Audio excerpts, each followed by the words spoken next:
One used part of their break to read about Wally the support alligator and how he is unable to go to Phillies ball games and is apparently lost. So I hope he got found. So welcome everyone to our Members Matter portion of today.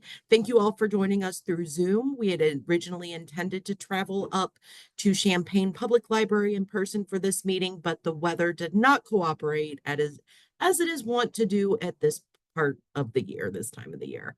So, and I see that Sarah has the Members Matter QR code up. So I encourage you all to join us to play our trivia game today.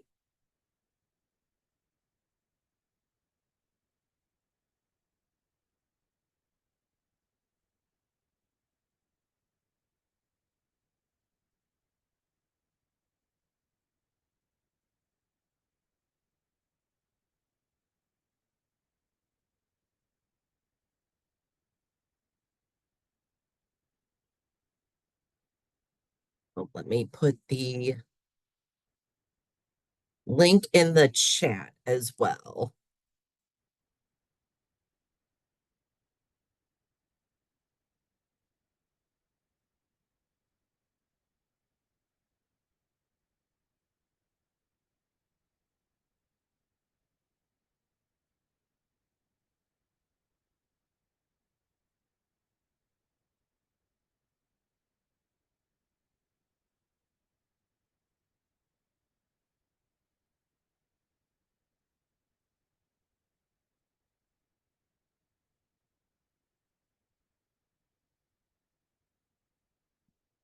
So we've got people joining.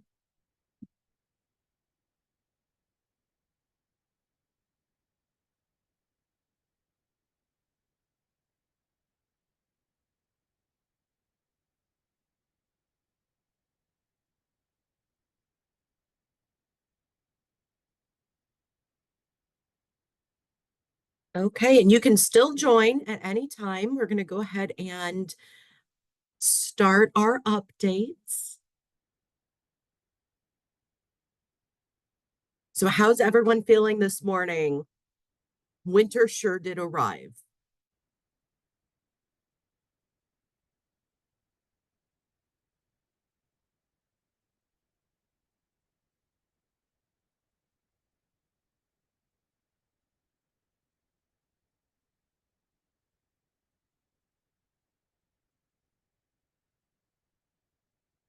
Three 3.7 out of 5, not too shabby. So during each department's update, there will be a question or two for you to answer. And our first update today is the administration update provided by Ellen Poppet. Good morning, everybody. And the administration update is really brief. Leslie wanted me to share with all of you that we continue to work collaboratively on our strategic plan. There will be a special board meeting the afternoon of December 11th so that Allies for Library Input, the Alliance for Library Input, the consulting group that's been working on our strategic plan, can discuss the draft with the board. And this will all time out just perfectly so that in early 2025, when we start working on our operational plan for FY 2026, we'll have a new strategic plan to work with. So that's about it for administration, Kate. Thank you, Ellen.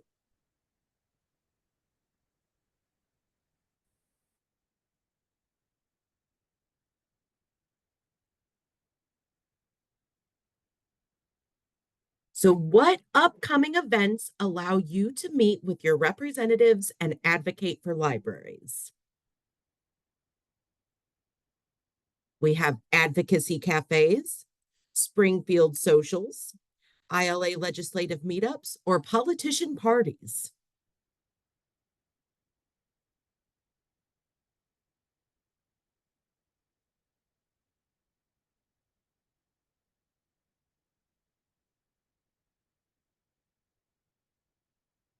Okay, good. Yes, there are the Illinois Library Association legislative meetups. They are occurring in early mid-December. So Please, if you have not already, we encourage you to attend one if you can. Who will participate in a meet and greet on December 4th? And thank you, Chris, for putting that link in the chat. So Basil and Lister, Kate's cats, which I'm honestly surprised that they aren't doing a meet and greet right now. Sarah Hill and Christy Walker, IHLS trustees. Leslie Bednar and Troy Brown, IHLS staff, or IHLS sorters and delivery drivers.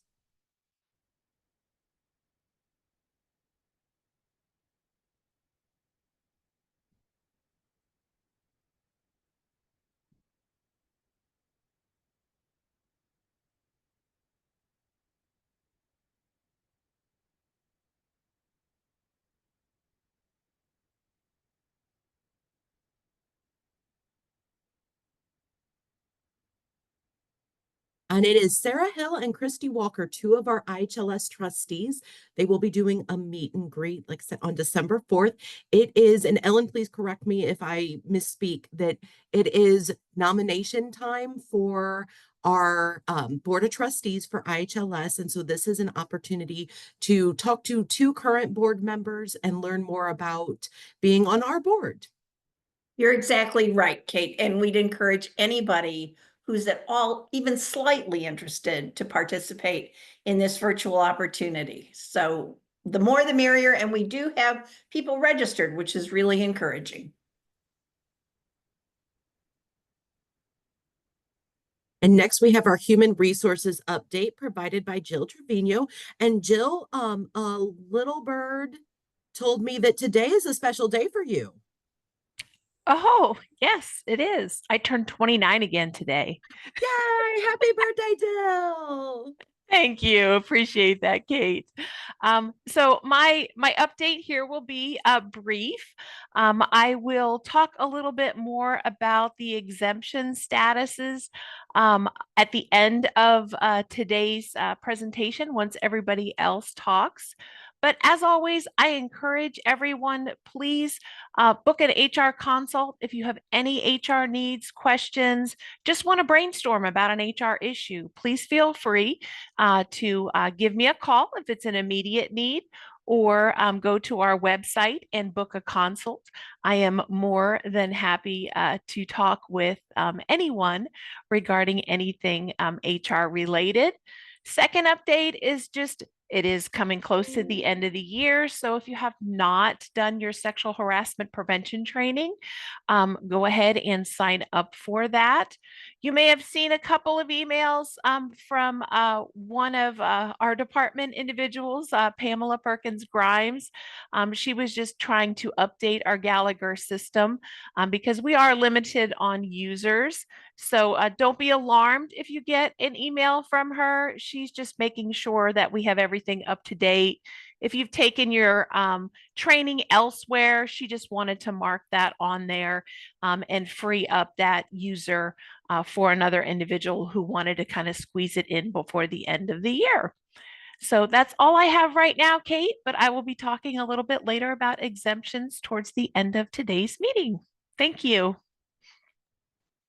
And thank you, everybody, for the birthday wishes. I appreciate it.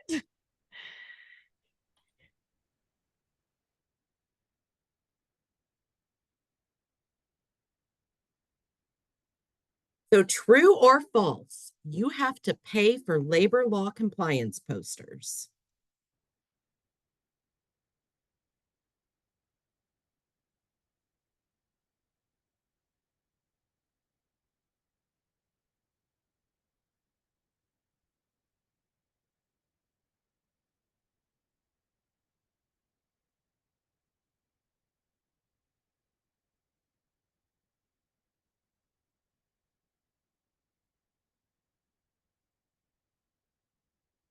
That is correct. You can get them for free through the Illinois Department of Labor. Correct, Jill? Yep, that is correct. Next, we have our share update provided by Cassandra Thompson.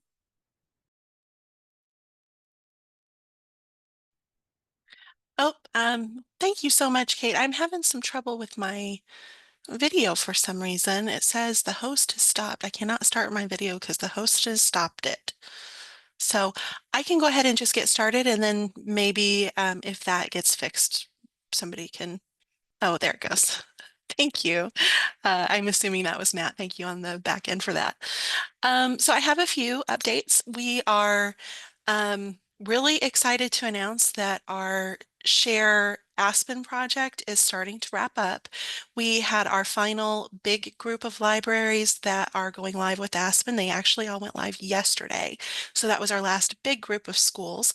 We still have some of our transitionals. I'm so sorry. So our transitional members, we have a few new members that are being added to the SHARE program. We also had a few libraries that just for whatever reason, their initial group that they were assigned to, they weren't able to tackle the Aspen project. And so we'll have them going live probably in the next month or two. We are on track to finish this project for the transition to Aspen by the end of this year. So we're really excited that it has gone so smoothly and so well. Now, as soon as I say it went really smoothly, unfortunately, we have been having some difficulties with the ePay program. And so that is something that we are working both with the Aspen vendor, which is Bywater Solutions, the ePay vendor, which is NCR, Polaris, our IT team has been looking at it, and so we are really trying to get that so it will work. And I apologize, that was not our intention to have it not be ready to go when our when we made the switch. And so I apologize for all of you who are using ePay. Now, if you use like Square or Stripe or any of those other vendors that you're not tied to the ePay system, we do offer that. And so if you have an Aspen catalog and you do have something, one of those point of service systems, and you'd like to see if it is can be set up, just let us know and we'll be happy to do that. As part of Aspen, we have a lot of additional resources that are available that can be included into Aspen. So one that we had announced a few months ago was the Illinois Digital Archives. And so we can actually have those records start populating. In the search bar there's a drop down that says search library catalog. You can actually search local history. And so that is something that we are not adding to each catalog without a help desk ticket or an email just to confirm that you want that. The reason we're not adding it automatically is because some of the images that are in the Illinois Digital Archives might not be appropriate for all ages, and so we don't want to just assume that you want that. We do want you to let us know, and we'll be happy to add it. And so especially like some of our grade schools, there are going to be some images that might need some context and some teaching moments. And so that's why we're just not adding it to everyone. So we are doing that based on a help desk ticket. If you have other third-party vendors, feel free to reach out to see if they can be integrated. I know that Aspen supports some of the event calendars. I know Assabet was one of the more recent ones that they got added based on one of our member requests. So just let us know if you have something like that, and we'll be happy to see what we can do to get it integrated. Lastly, of course, the big news is for the statewide databases through EBSCO. What we have done is we've worked with EBSCO to have a link, the same process where you use that drop-down menu. The option is going to be to search databases. And so that is already integrated into Aspen, so that statewide package is available. The way that we have it set up is we wanted to focus more on access versus statistics. And so for SHARE the consortium as a whole, we have it added so it's geolocating first. And then we have it so that if you have set up an EBSCO account so that you're getting statistics, your authentication method would take place if they couldn't get in through the geolocation. Now, we also have set up an EBSCO page, which is using the Aspen Web Builder service. And so that's a new service that we haven't really promoted. It is a very basic web building tool, But the thing that is great about it is it's a very basic web building tool that you can integrate fairly easily into Aspen, or like as a menu link, or to develop a page. So with that, I went ahead and posted that in the chat, and you can take a look at that. So this is something that our member engagement specialist, John Kirchner, had worked on. So it's links to all of the different databases that is offered through the state library package. With this, you can link directly to this page if you don't mind having the share branding. Again, if you're not too worried about the statistics going just as part of the aggregate statistics that are going through the state library, because these are consortial links. You can reach out to EBSCO if you would prefer to have statistics directly to your library. You can reach out to EBSCO and get links direct to your EBSCO account.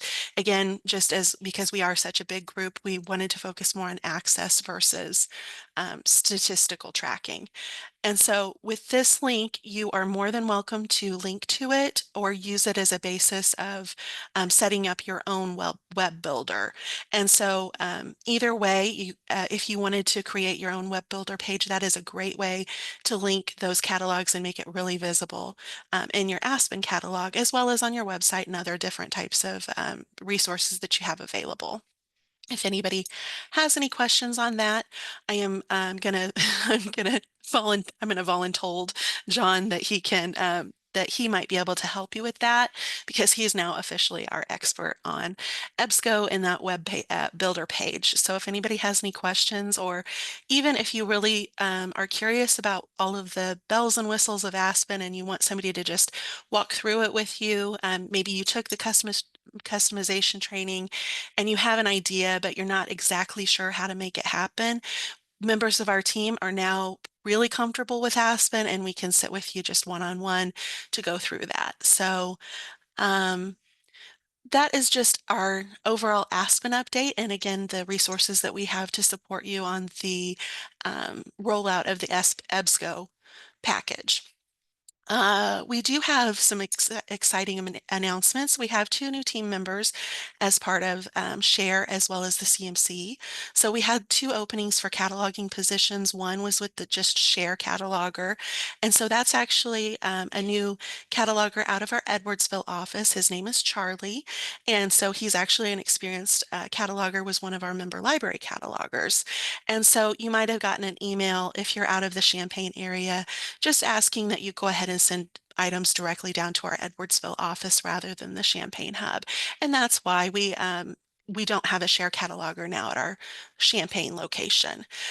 The majority of our CMC catalogers, however, are up in the Champaign area. And so the second staff member is a new CMC cataloger that works specifically on a special project for Carly doing database cleanup. So you might not see him as frequently, but we are really glad that he is on our team, and now we are fully staffed. So that's great to hear. The other thing I just wanted to announce is that in regards to CMC, there are some upcoming trainings. So they have filled out their calendar for the remainder of our fiscal year. And so those training sessions are available in L2, and they're also on the IHLS website. So if you're looking for some cataloging training opportunities, they do some great work on different specialized topics in cataloging. So those are a great resource for you. And then lastly, I know that I had mentioned that John is doing a lot of great work on Web Builder and Aspen, and he would be happy to discuss that with you.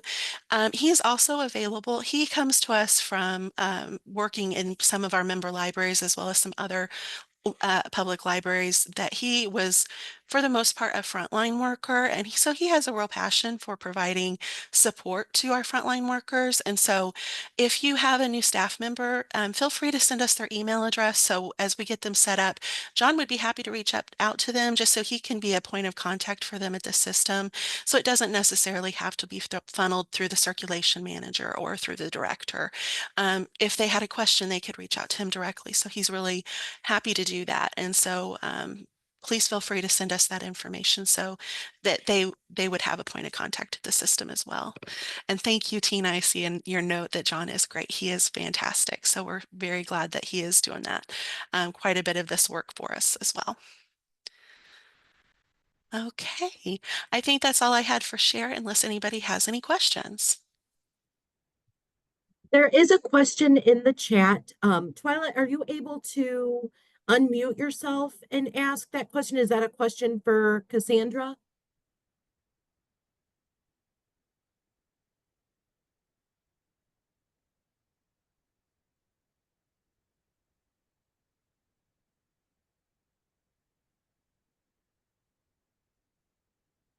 Okay, we might circle back to that. Thank you, Cassandra. Thanks. Okay.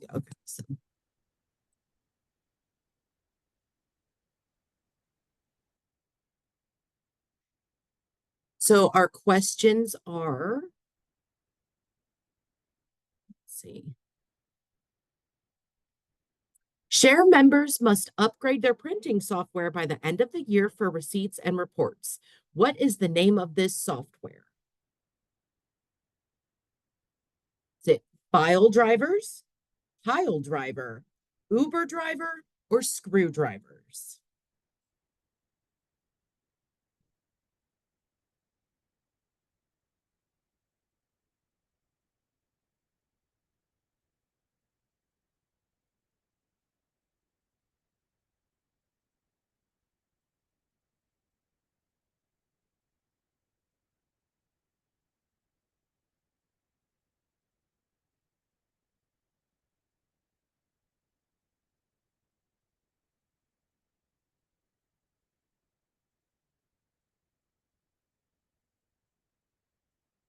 And the correct answer is screwdrivers.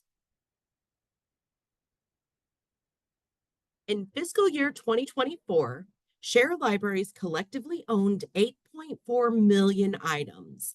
That is greater than the population of which of the following states? New Jersey, Washington State, Michigan, or Virginia?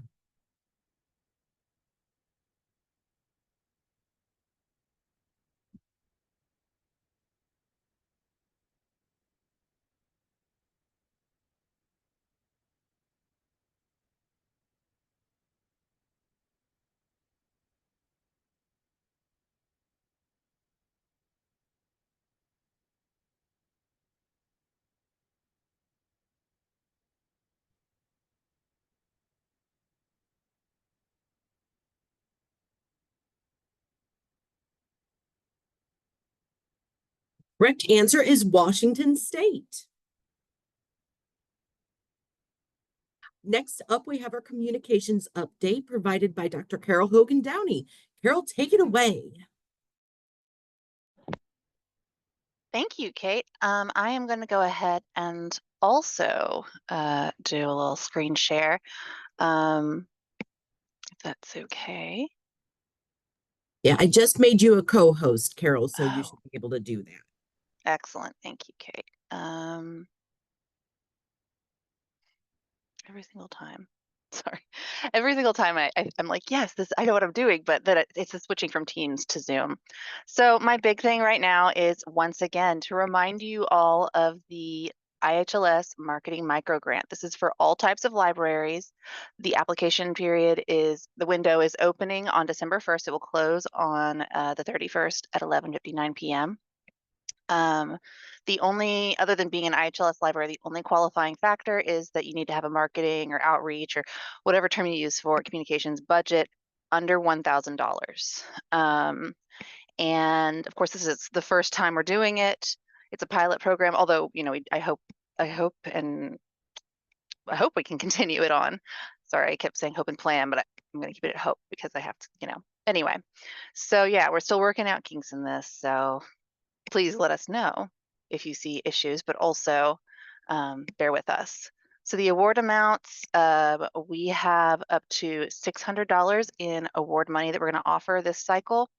And so that could be one $600 award, it could be two $300 awards, three $200 awards, or any other combination of that.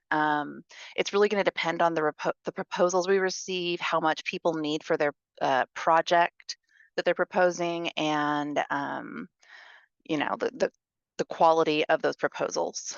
The application, like I already said, opens on the 1st, and I have a rubric that I'm going to be putting up here whenever we have the application live. That's the rubric we will use to score your applications.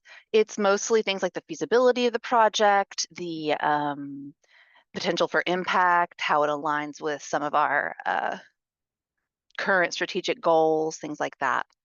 And we will announce the winners at Member Day. And if you aren't able to come to Member Day, don't worry, we'll also reach out to you via email. And, I'm sure we will also be, congratulating y'all in the newsletter, things like that. For applicable projects, I have some examples. This is definitely not an exhaustive list. It's just the things I could think of at the moment when I was working on this. But yeah, it could be printables, flyers, bookmarks, things like that you're putting, in other local organization lobbies or, your own lobby. But yeah, it could be like postcards that, you're paying also to be sent from like the printer to people to promote the library or its programs or something along those lines. Maybe it's a subscription to an email service or something like that, like MailChimp, possibly, or Grammarly. Canva, it would be another one. If you don't have a friends group through which to get your nonprofit Canva access. Or it could be, clip-on mic, other kinds of accessories or tech that you might need that could be covered in that amount. And of course, like if you're applying, okay, I'll do this last thing. So the funding source is the IHLS store. If you are, I'm hoping y'all are all familiar with it. If you're not, it's linked there on the microgrant thing. It's also, you can find it here on the website or go to illinoisheartland.org/store. So the applicable projects thing, the other thing I was going to say, depending on, your proposal too, it could be that you have part of the costs covered already, or you're only applying for part of the costs of your project. If it's a larger project, if it's a project that is going to cost more than $600, just, explain that in your application, and that will help us make our decision. Are there any questions about that, about the micro grant or the store?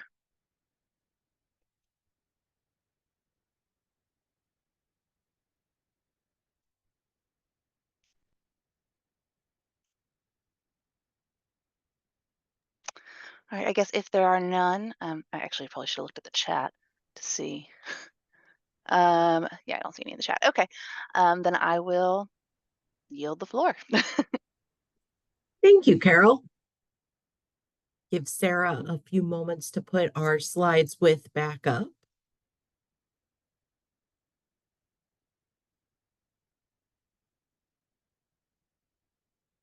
So what funds the IHLS Marketing Microgrant? A, loose change found in delivery vans. B, a tax for when a cat interferes in a Zoom meeting. C, sales from the IHLS store. Or D, donations.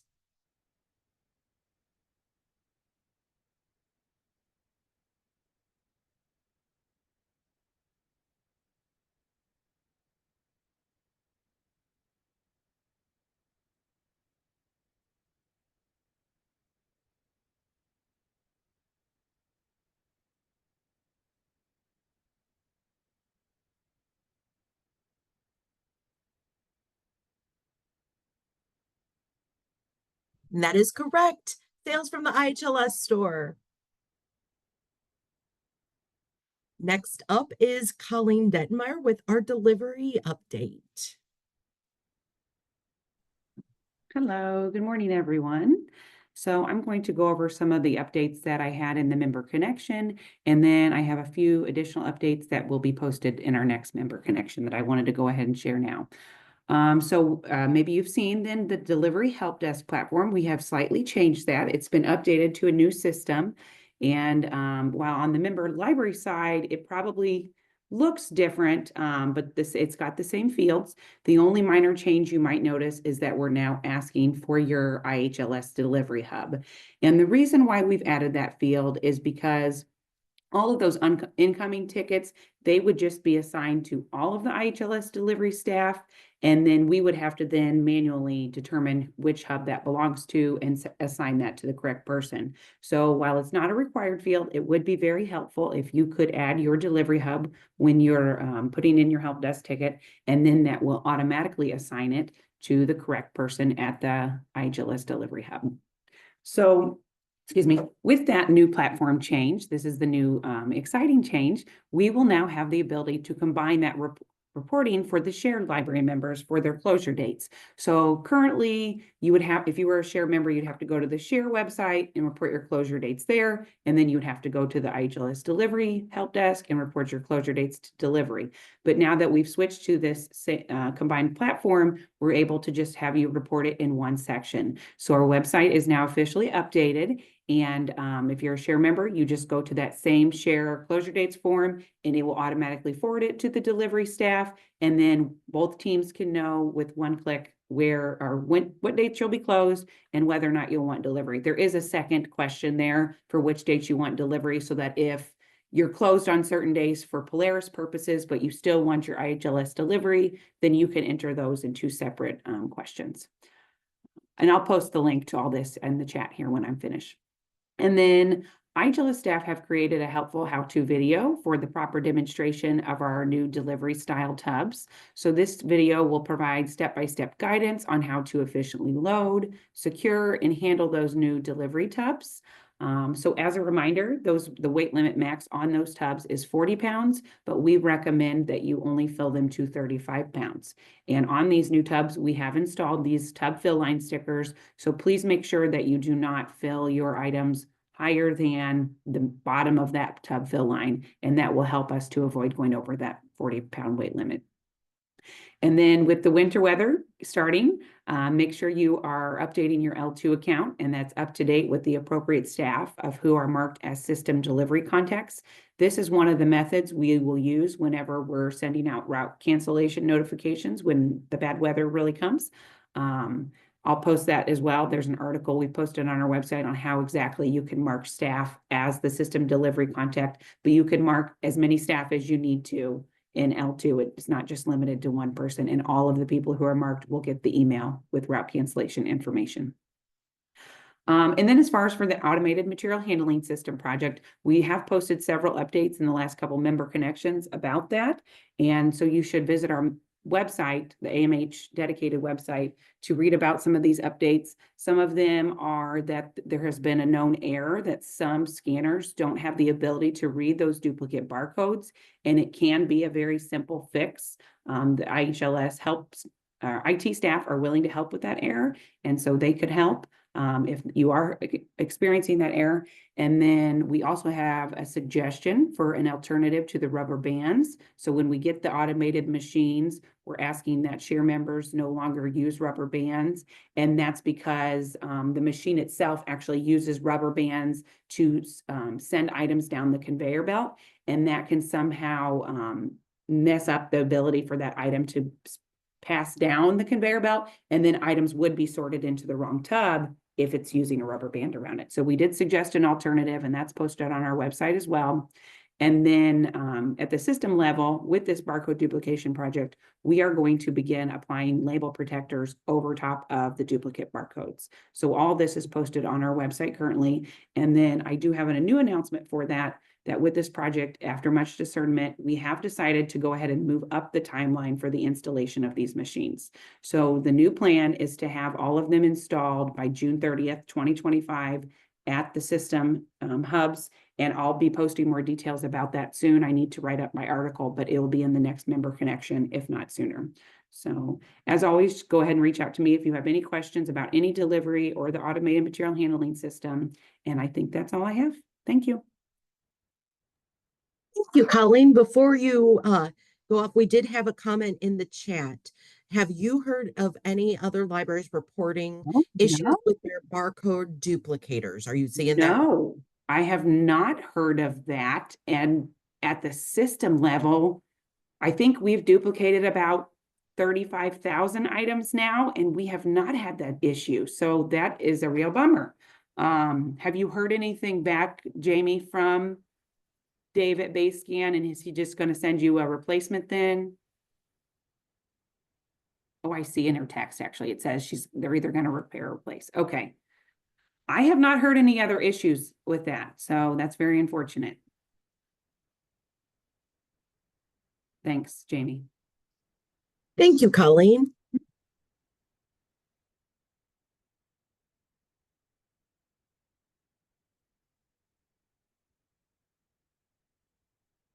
Hey, I know that all of our members got their annual report a little while ago.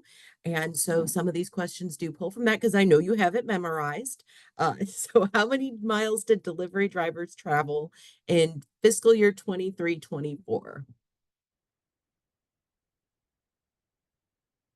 3,442,838, 69,327, 705,488, or 1,155,202.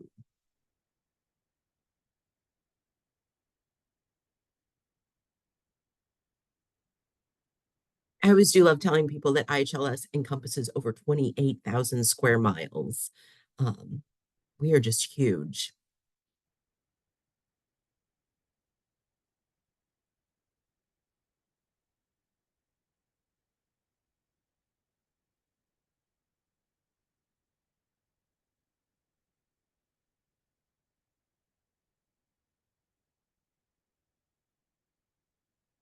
Hey, any other guesses out there?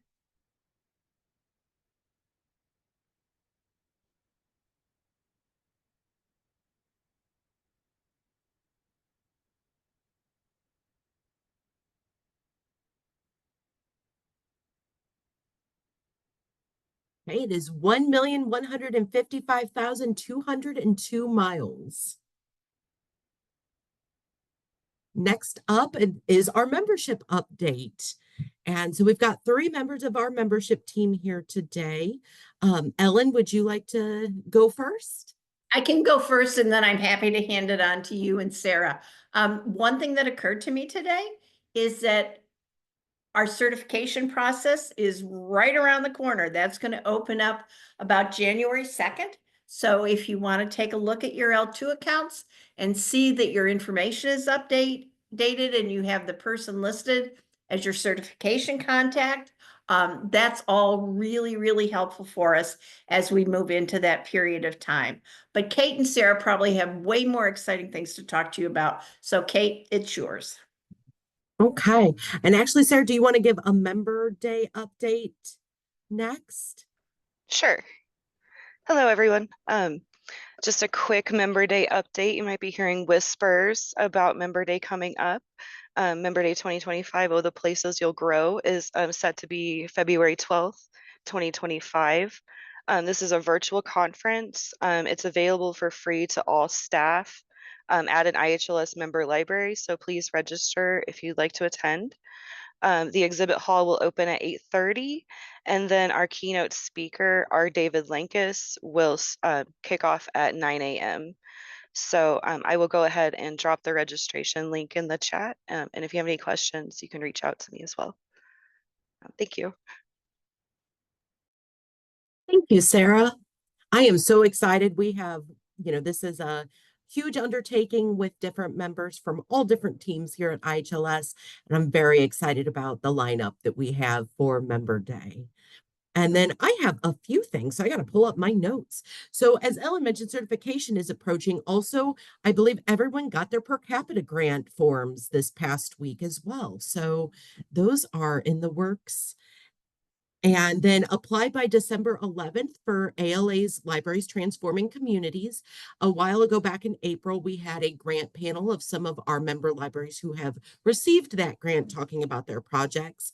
You can find that on our YouTube page. A number of our members have received that grant and have done just awesome things. If you missed our Reading with Friends that took place on November 13th, I am super excited to announce that we have the recordings and slides available on our website in our Learning Center, Continuing Education Learning Center page. I will put that link in the chat. Each one was recorded separately, so there is a section on just general reading in the public library that Betsy Mahoney at 6 Mile Regional Library District did. School libraries, general is covered by Leah Gregory, and then Dina Porter did a half an hour on Polaris reports for reading. Again, those are all available, both recordings and slides on our webpage. As far as things that are coming up, we have a couple of December events that we have partnered with our sister system, Rails, with. On December 3rd, there is a Navigating Friends of the Library Groups webinar. That is at 2 p.m. You can sign up for that through Zoom on the L2 page. And then on December 11th at 3:30 p.m., Leah Gregory and Jessica Silva from Rails are going to be doing database deep dive for school libraries, talking about how school librarians can practically use the EBSCO databases. And there might be something in there that would be helpful to all of our libraries and our public libraries. And then we do, as Jill mentioned, the ongoing training, sexual harassment trainings are available on L2 to sign up. And then we do have the non-required bloodborne pathogen trainings that are also on L2. They are on an event date of December 27th. And then finally, 2025 is in the works as far as continuing education. Third Thursdays, January, March, and April are all in L2 with the topics. On January 23rd, Leslie Zavaduk is going to be doing a grant writing tips and tricks for library staff. And then Linda Johnson, cataloger from our Carbondale office, and I are working to coordinate 3 in-person book repair workshops that are being organized for March. And Jill Trevino and I have a meeting with HR Source early next month to get our HR series arc with them planned for March through May. So lots of exciting things coming up. And then that is all I have. Like I said, I will put that link in the chat. And then what are our questions?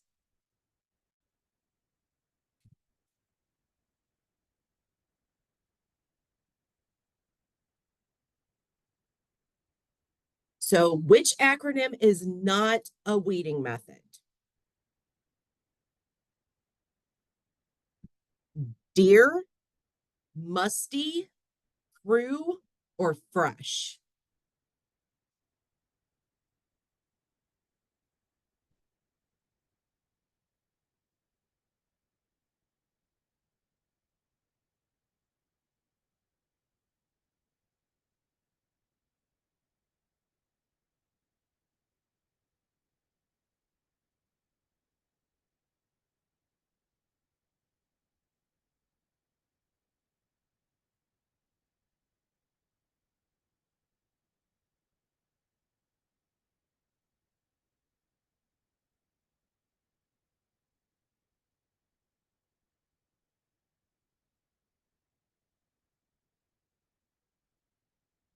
It is dear, which, I was a child of the 80s and read a lot of Beverly Cleary.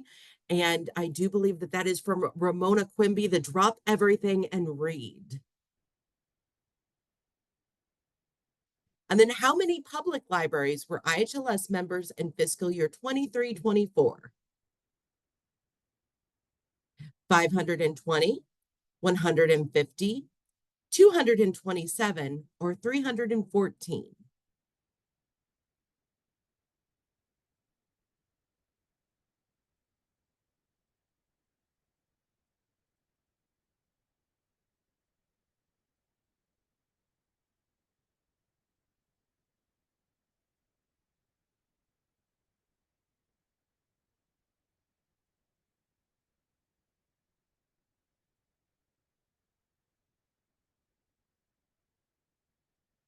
And it is 227. That was a little bit of a trick question. The 520 that you see on our delivery vans and see on our website, that's actually our total members. And we are a multi-type system with 4 different library types. So the final trivia question of the month, unfortunately, John is unable to join us this morning, so he is unable to read the question. I will do my best to channel the enthusiasm. Polydactyly is a relatively common condition in cats that causes them to have extra toes. What is the name of the gene that causes this condition? Is it A, Sonic Hedgehog, B, EFG-5, C, Mario Jumpman, or D, all thumbs?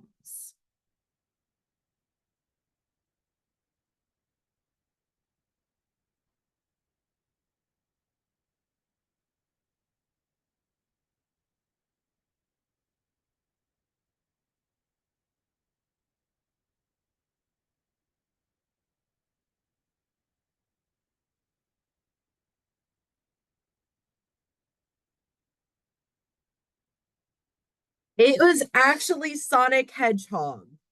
I was completely surprised by that as well.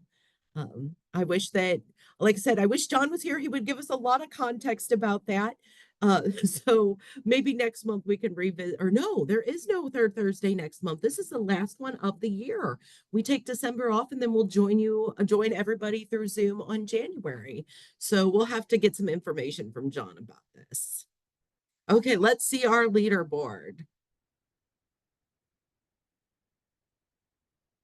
And the winner is Kathleen. So congratulations, Kathleen. That was a tight race. Thank you everyone for playing. And that's Kathleen Bennett, right?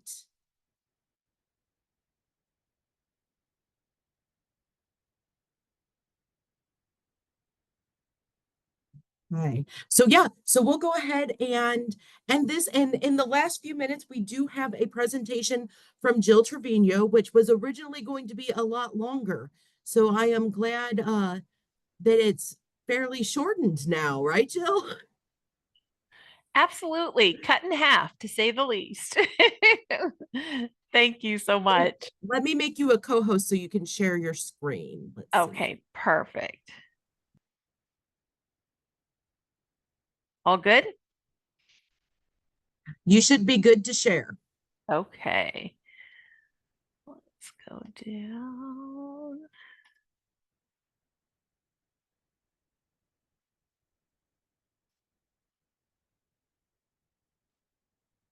All right. So we are going to talk a little bit about the exemption status update. I had a grand presentation for you all talking about all the rules that were going to change, but there have been some updates as of November the 15th. So the first thing that I want to really talk about is what is exempt, what is non-exempt? What exactly does that mean? I think it's important for us to talk about that so that way we can understand the presentation and what this covers. So basically, exempt is a fancy way of saying that you're not eligible for overtime. Non-exempt is that you are eligible for overtime. So can anybody tell me how overtime is actually calculated?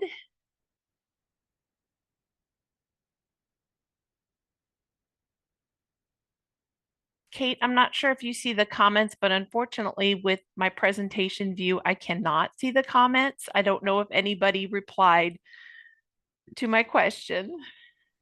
No one has replied. Oh, we said over 40 hours a pay period and 40 hours per week. Okay, so that is close.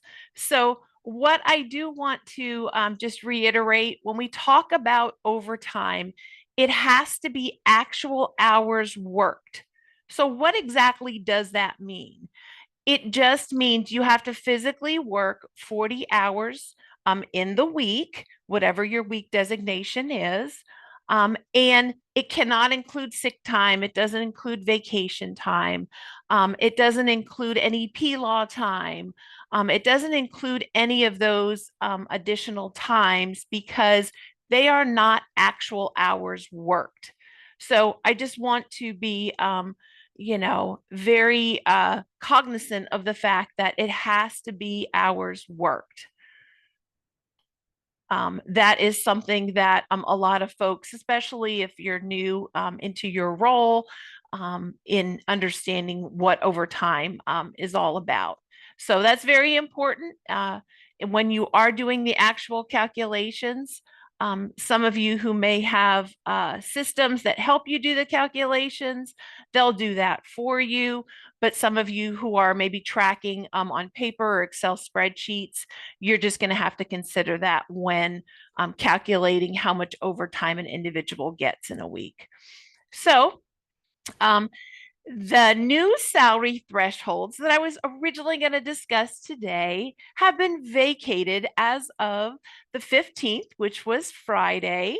And the federal courts made a final overtime ruling stating that the salary threshold level that was proposed is basically too steep. If many of you are following this, January 1st, they put a salary designation in there, or not January 1st, I'm sorry, July 1st, they put the salary designation to increase, and then they proposed a rate for January 1st of 2025.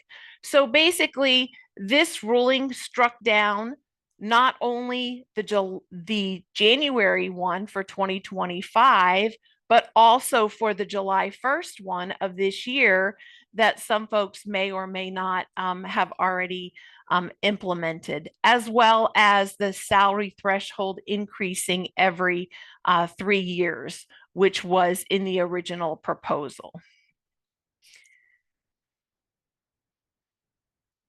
So let's go into talking about the guidelines for classifying employees and what does that mean?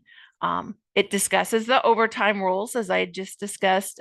It talks about physically worked hours, 40 in a week are paid overtime. Salary thresholds. The Fair Labor Standards Act sets specific salary thresholds for the exemption status.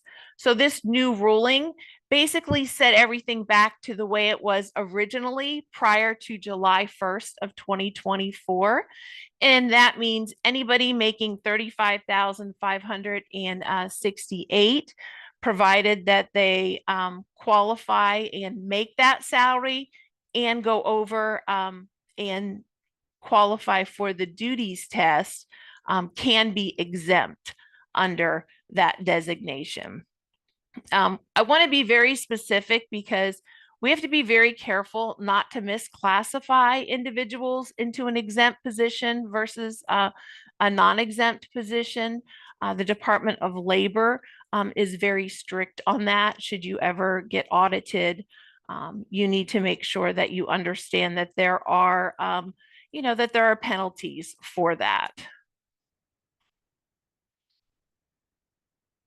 So here are those salary thresholds that I was discussing before. Prior, there were going to be July 1st threshold of up to $43,888 for the salary. In 2025, they were going to increase it. As you can see, it was a significant jump up to $58,656 per year. And then in 2027, they were going to ask that every 3 years, the salaries automatically increase. So none of that applies anymore. So that's why it's all struck through. So now we go back to the salary exemption of the $35,568 per year, or $684 per week. So recommendations. These are some recommendations that I just have for you. Excuse me, as my mouth is drying out. As far as how do you communicate overtime? How do you communicate exemptions? I definitely encourage everybody, have a policy in your handbook that just outlines overtime and the definitions for the eligibility for overtime. Make sure employees sign the handbook to show that the policies have been communicated to your staff members. Also, it is very important to list on each employee's job description the Fair Labor Standards Act status of exempt or non-exempt.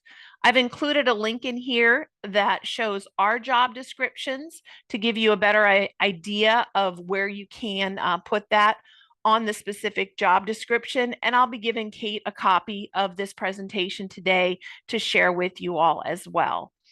Another thing, just ensuring that all employees are keeping track of your time worked.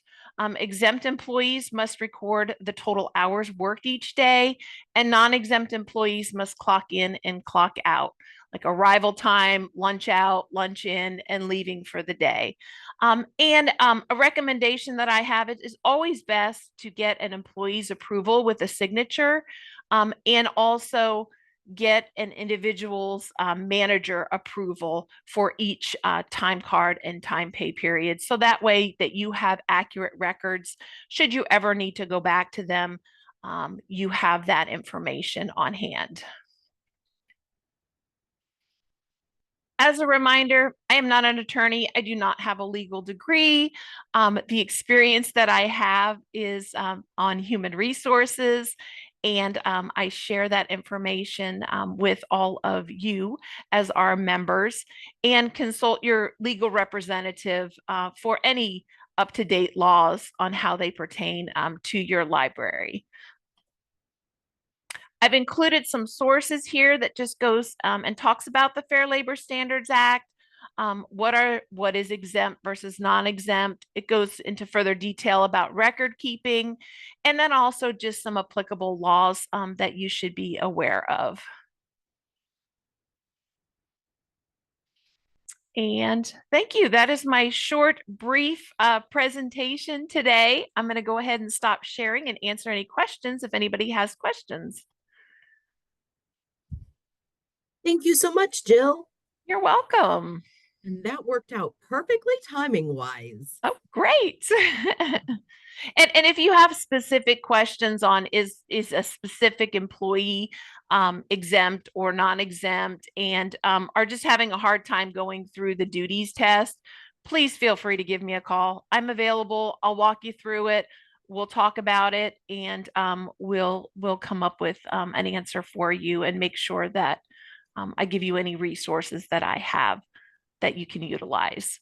Because these are especially important conversations too when you're talking to your board, because obviously they do in fact impact your budget, and they are the law. Thank you, Jill. Absolutely. Thank you, Kate. Okay, and everyone knows they can reach out to Jill if they have any questions they think of later. You can always reach out to any of us at IHLS or Share if you have any questions, and we are really here to help you. So that is it for our Members Matter. It is 3 minutes till noon. I want to thank everyone for joining us today. This morning's recordings will be available and sent out whenever they are. And as I mentioned earlier, we do not have a third Thursday or Members Matter in December. And we look forward to seeing you all again in January, and it'll be just Zoom in January. And everyone have a wonderful rest of the year. We might cross paths at meetings in the next couple weeks, but everyone take care and look forward to seeing you, if not sooner, in 2025. Bye, everyone.